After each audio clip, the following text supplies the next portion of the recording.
False Armenia-Azerbaijan Peace Deal. From Christian Post, by Stephan Pechdimaldji, Saturday, August 9, 2025. President Donald Trump, during the heat of the U.S. presidential campaign last October, turned to Truth Social to admonish the Biden administration's failure to stop the persecution of Armenians by Azerbaijan. Kamala Harris did nothing as 120,000 Armenian Christians were horrifically persecuted and forcibly displaced in Artsakh. Christians around the world will not be safe if Kamala Harris is President of the United States. When I am President, I will protect persecuted Christians, I will work to stop the violence and ethnic cleansing, and we will restore peace between Armenia and Azerbaijan. Trump seems to be following through on that statement. Still, upon closer examination, this agreement proves to be toothless and a feeble attempt to portray Azerbaijan as a trusted partner. Put simply, it is rich in symbolism and lacking in substance. For starters, there can be no durable peace in the South Caucasus without accountability.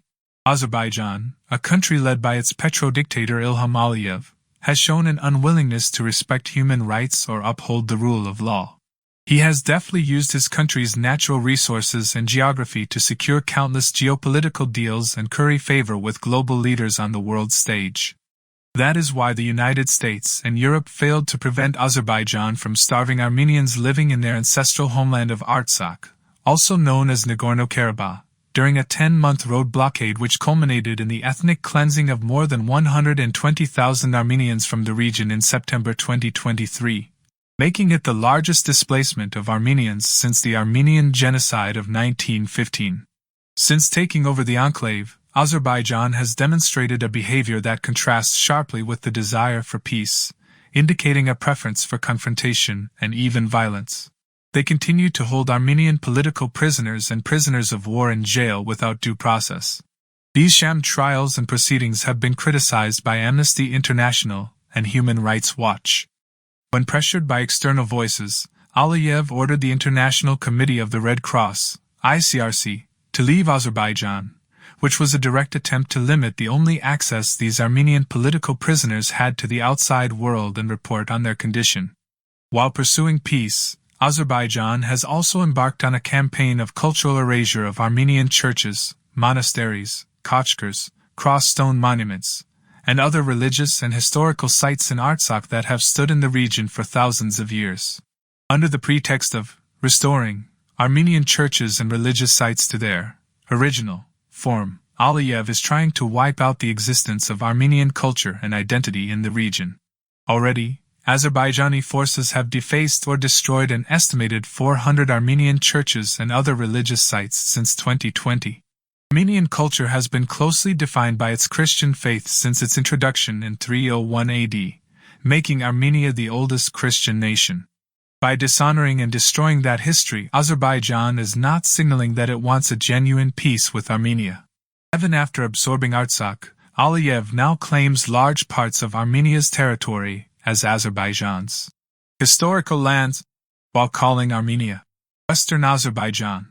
This follows a troubling pattern of other speeches expressing similar arguments. Aliyev has even stated that Armenia's capital, Yerevan, belongs to Azerbaijan. While this kind of rhetoric might be dismissed as just bombastic words, words matter and have consequences.